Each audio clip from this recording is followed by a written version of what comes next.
Hey there, Cerise here. Good morning, afternoon, or evening. Welcome to Story Time. Guys, this story comes to me from a woman who's Dominican, born and raised in Puerto Plata. We're going to name her Colleen for confidentiality purposes. And her co story dude, we'll just call him her ex boyfriend, we're going to name him Gary. Alrighty. So Colleen is a young woman. She's 30. And Gary is 55. Gary is a retired veterinarian. Now, what happened was these two met because Gary is living here in Puerto Plata. Gary was with a Dominican woman who's also half Haitian, and he was helping her raise her son. Now, because she was working in a bank and the wife was working in the bank, but the wife's son was very young. He was 5 years old. He was actually the student of Colleen. Colleen is a teacher in Puerto Plata. Colleen comes from a family of professionals. Her dad was a doctor. He's retired. Her mother is an accountant. Her aunt is a doctor, and her sister right now is studying to be a lawyer. So, long line of professionals. Now, when she met up with Gary, she really was impressed with Gary because she liked the way that Gary took care of her student. She knew that Gary was not the biological father of the young boy, but that didn't matter because his love for the young boy was just as deep as a father's love. So she really respected Gary for that. Now, Gary was the one that would take the child to school in the morning, pick the child up at lunch, take the child back after lunch, and then pick the child up after school. Remember, he is retired, so he had the time to do that. Now, he was able to see Colleen 5 days a week, 4 times a day. Colleen was very impressed with his dedication to this young boy. So when Gary found out that his wife, who was working in the bank, cheated on him with a client, and he told Colleen, Colleen was hurt for him. Colleen tried to help him out the best that she could. So Colleen accepted the fact that he needed to move, and she told him that he could stay in one of her family homes and that he could pay rent because he did own a house in Puerto Plata near the Torre Alta area. But he just left the house to his ex-wife. He didn't want to have anything to do with it. It was in her name anyway, and they weren't really legally married, but he put it in her name thinking that they would be together forever. Instead of hassling and hustling for the house back, all he did was he told her, you know what, you can have it, and he left. He moved into Colleen's family's place. They have some properties that they rent out. And eventually, him and Colleen started to spend more and more time together. Colleen started to fall in love with him. Colleen is the type of woman that she's not a working girl, so she really wouldn't date the men that were into the working girls. She said to me that she was a little too insecure to do that, very insecure, because she would always feel like those men would always need a different flavor all the time, and she felt like she was not good enough. Even though this woman is beautiful, she felt that she wasn't exciting enough to hold a man the same way that a working girl could. So she never dated men that were into working girls, and that's one thing she really liked about Gary because he wasn't into the working girls. So as the two of them grew closer, they started to date and become serious, very serious.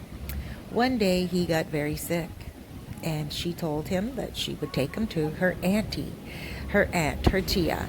Her tia is a doctor. So they went to the doctor office, and she was so happy that he was so grateful because he kept saying thank you, thank you, thank you so much over and over again. He couldn't believe how grateful he was because him coming from a doctor background, not of human beings, of animals, he still knew his medicine, and he was impressed by the ant's knowledge as well. So, fast forward, he was really grateful, he was really thankful. A week later, he paid the ant a visit without Colleen, and he gave the ant a tip. He said, "You know what? A financial tip." He said, "You know what? You take this $100. I just want you to have it. Please don't tell Colleen that I came here to see you to give you money, because I know that she will feel bad that I was offering money to you. And I know you probably feel bad too. I know it's not about the money, but I just want to respect you, and I want to respect your talent as a doctor. And, if you don't mind, I'm writing a book," he told her. And he said, "If I can just come back and take some notes every now and again, pick your brains, and write a book about the healthcare in the Dominican Republic, and give you credit as one of the doctors here." So the aunt said, "Absolutely, no problem." So he said to her, "Do you mind if I come and see you every Friday around lunchtime? I will pay for your lunch, and I will pay for your time. I understand if you're too busy, but I would appreciate it even if it's just once a month for a little of your time." The aunt had no problem with it. So of course she said, "Yes, no problem. You can come anytime." And eventually he did. He started to go every Friday. After about 2 months of him going every Friday, she said to him, "Well, do you have enough for your book now?" And he told her, "Well, no, he still has a lot of questions." And she's like, "Okay, well, maybe what you can do is, let me know exactly what you need. Make some notes when you come," because I would only assume that she started to notice that Gary really didn't have any questions. Gary would just sit down and talk about her and talk about his life, and acting like she's more of a psychologist as opposed to a medical doctor that's supposed to take care of his body physically. And so she said to him, "In order for your book to get finished, maybe the next time you come, you have more specific questions so I can give you more specific answers." And he said, "Yes, no problem. I have a lot of time to write this book. I'm retired, and I'm not trying to rush the book, but I do want to get a sense of your personality and who you are, and stuff of that nature, And she was like, "Okay." Now what happened was, the following Friday, she got very busy, and she was not able to see Gary. So she contacted, you got it, her niece. She contacted Colleen to tell Colleen that she's not able to meet up with Gary that Friday. And she said, "But Colleen, can you please do me a favor? Can you please tell him when he comes next time, the following Friday, to have a list of questions, because it will be so much easier for him to be able to write his book." Colleen didn't know anything about the Friday visits, and Colleen had no idea about the book. So Colleen didn't say anything at first. She said to him that Friday, because he went to the school to pick Colleen up early from work. And he never picked Colleen up on Fridays. For 2 months straight, he kept telling her that he had something to do and he was out with the guys. And he was clearly lying to her, not telling her the truth of where he really was on Fridays at lunchtime, instead of picking her up early, because she got off work early every Friday. And he was never there to pick her up on Fridays like he once was before he went to the doctor appointment with her. But she didn't question it, because she really trusted him. Really did. And so now that Friday, when she pretty much she didn't tell him that the appointment was canceled. He showed up to the appointment and the doctor was not available. So he just automatically went to the school, and he picked Colleen up early. Colleen was waiting. She knew that he was going to turn around and pick her up. And she said to him, "Oh," now she knew what was going on. She didn't let him know. She said to him, "Oh, oh, you're here to pick me up on a Friday. And he said, yes, I wanted to surprise you. I just wanted to come and get you and, show you love. Let's go out for a bite to eat. And he took her out for a bite to eat, and they enjoyed the Friday. And she said to me, Cerise, I was waiting for the right opportunity to tell him what the aunt said. But she just didn't know how to tell him, because the aunt clearly thought Colleen knew everything. And Colleen knew at this point that Gary was interested in her aunt. So she didn't know how to admit to him that he is a liar, that he was a tramp, that he was trying to cheat and trying to take advantage of this aunt of hers. So Saturday came, she didn't say anything. Sunday came, she didn't say anything. Monday came, and it was burning her. At this point now, she was angry. At this point, she thought to herself, well, if he's doing that with her aunt, how many other women is he doing this with throughout the week? So she started to get a little insecure, and, she contacted her aunt, and she told her aunt the truth. And she said, I really need your help. I don't know how to handle this. When you told me the other day that he goes to your place on Fridays, I didn't know how to play it off, but really I didn't know anything about it, and he's not writing a book. And the aunt said, okay, I had a feeling that there was something not right. So the aunt said, Colleen, this type of man is not good for you. You deserve so much better. And Colleen said, yes, I know. But what will she do? She didn't know what to do. She's in love with Gary. She thought Gary was in love with her. And by right, Gary was somewhat in like with her, but he was exploring the option with the aunt, thinking that the aunt might be interested in him. Now, that is a common mistake that a lot of foreigner men do with these ladies here, professional ladies. A lot of them think that these professional ladies are easy and can be bought. And a lot of the times they cannot. It is tough to get a professional Dominican woman, because they're not trying to look for your money, and they are not trying to look for any of your time.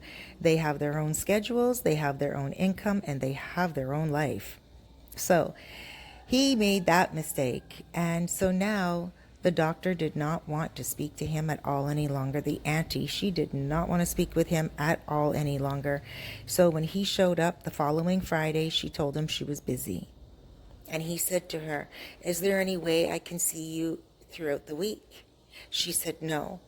What I need you to do is send me the template of the book.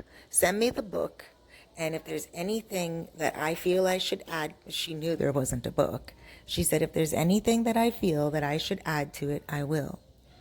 But I think our time together has now passed. And he said to her at that moment, he admitted it to her. He said, I really like you, and I can't stop thinking about you. And I feel like the two of us could maybe get to know each other a little bit more.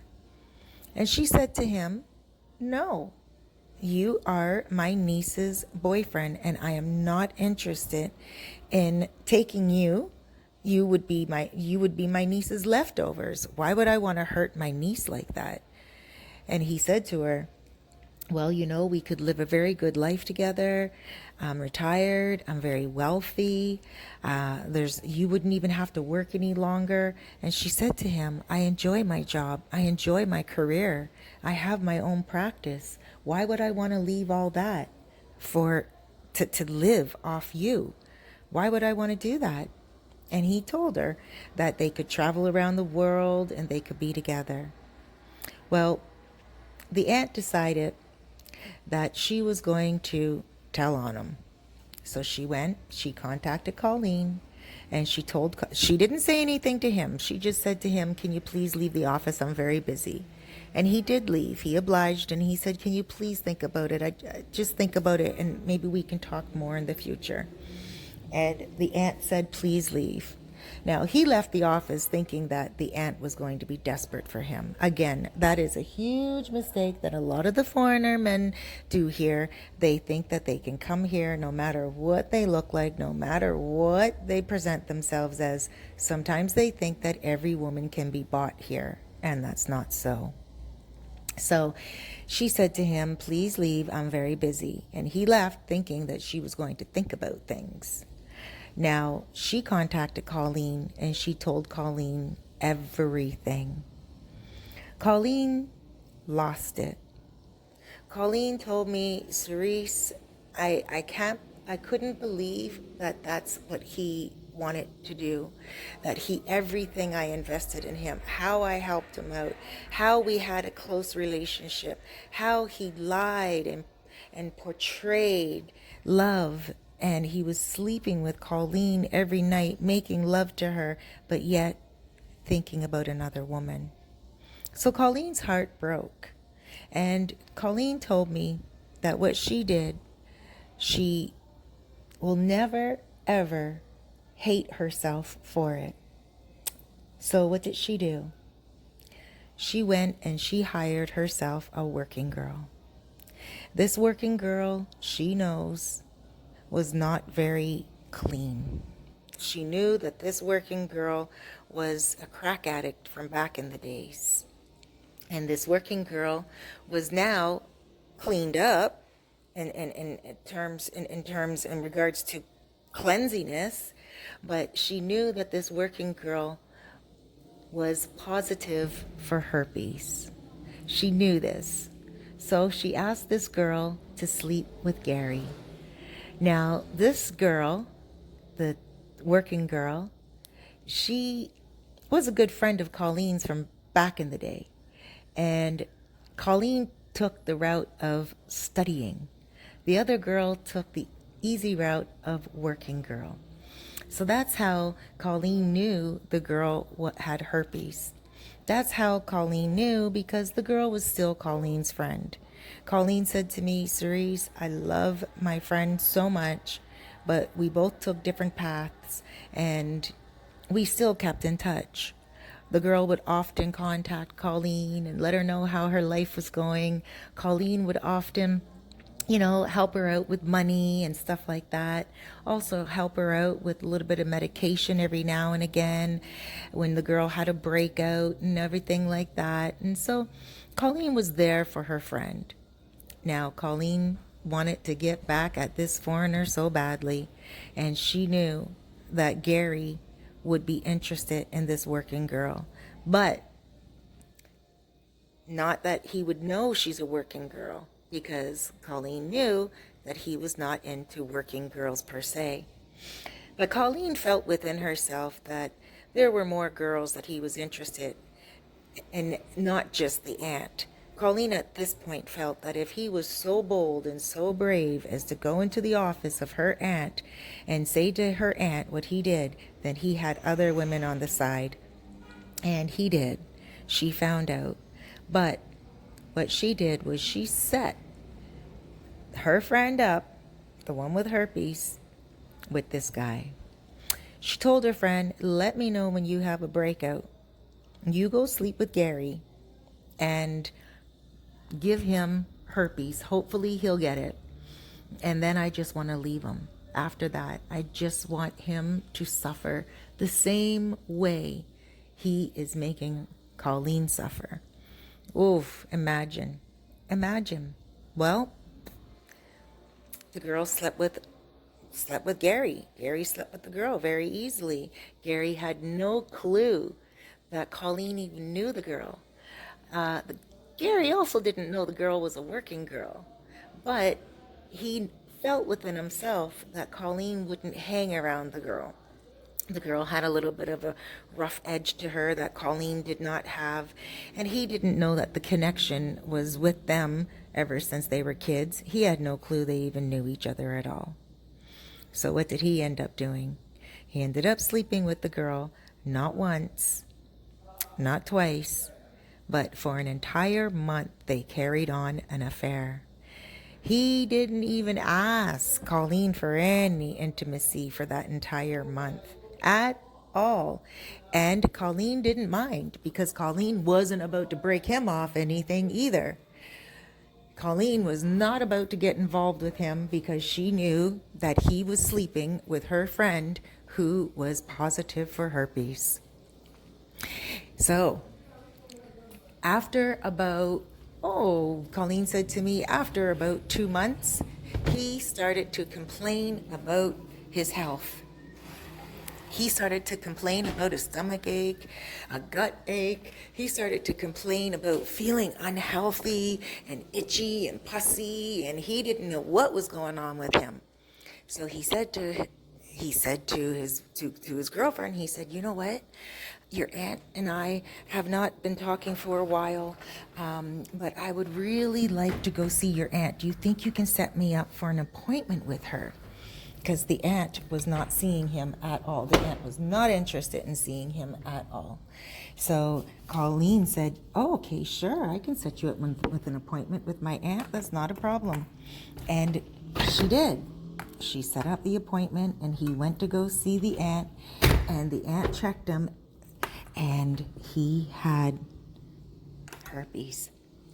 Now, he didn't tell Colleen. Colleen knew what it was. Colleen knew, obviously, but he didn't tell Colleen.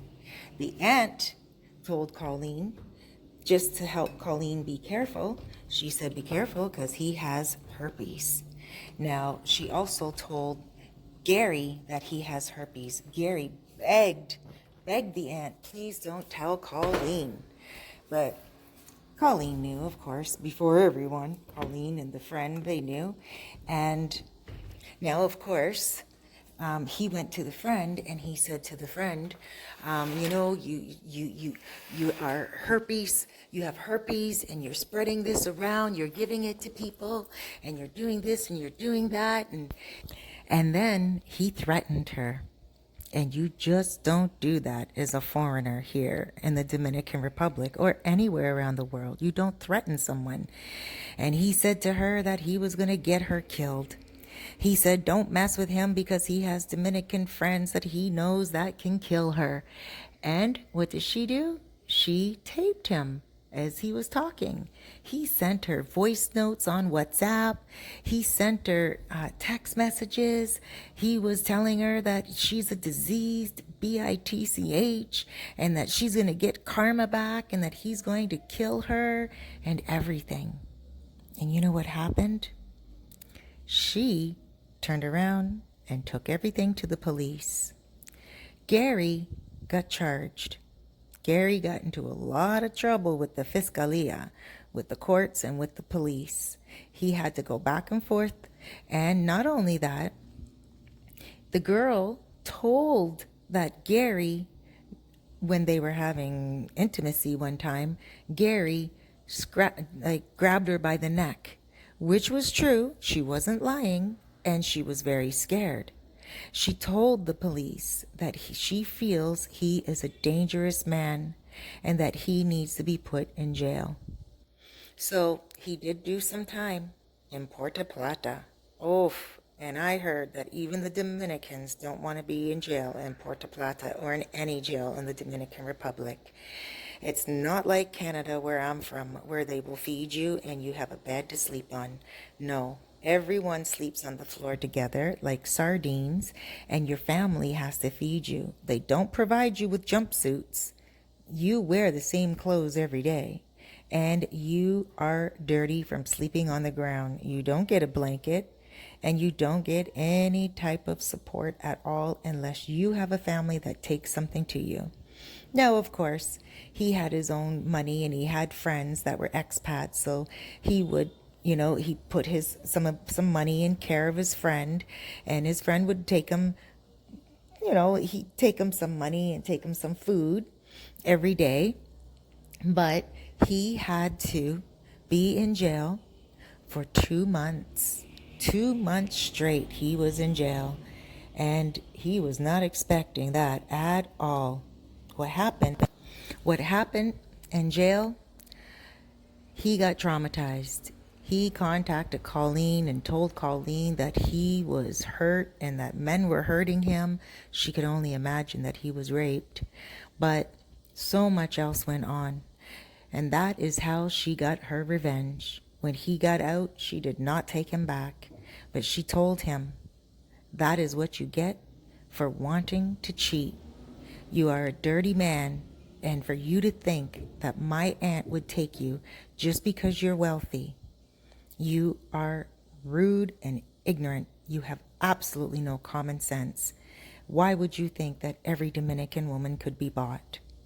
And he learned his lesson very harshly, that there are Dominican women here that respect themselves very much, professionals that are not willing to just open their legs to any man with money. So guys, Colleen wanted me to tell you, be careful and don't go around breaking the hearts of women who are innocent. Guys, I gotta tell you, when she told me what she did, I told her, ouch, like you gave this guy a disease and you also got him jail sentence? Like, wow. And she's like, well, she didn't think it was gonna work out that well.